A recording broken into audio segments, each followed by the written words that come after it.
லீவ்ல உன்னை miss good ஹேபிட்ஸ்லாம் கற்றுக்க சொன்னாங்கல்ல, நீ என்ன பண்ணிட்டு இருக்க? சாப்பாடை வச்சுட்டு விளையாடிட்டு இருக்க.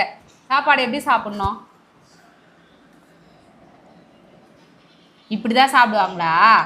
சாப்பாடு எப்படி சாப்பிடணும்னா, இதை பாருமா, இந்த மாதிரி நாக்கை நீட்டி, இவ்வளோ பெருசு நாக்கை நீட்டி எல்லாம் சாப்பிடக்கூடாது. ஸ்பூனில் சாப்பிடுவேல ஆன்னு திறந்து, அந்த மாதிரி சாப்பாடு இப்படி எடுத்துட்டு எல்லா விரல்லையும் வச்சு எடுக்கணும்.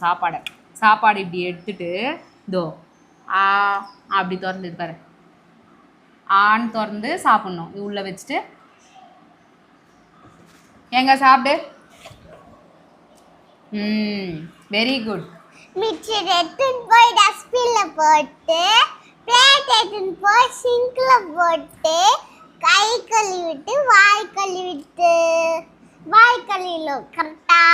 சூப்பர்மா. அப்படிதான் இருக்கணும். குட் ஹேபிட்ஸ்லாம் கற்றுக்கணும். இன்னைக்கு இந்த குட் ஹேபிட்ஸ் கற்றுக்கிட்டேன். நாளைக்கு என்ன கற்றுக்கணுன்றத அடுத்த வீடியோவில் பார்க்கலாம். பாய்.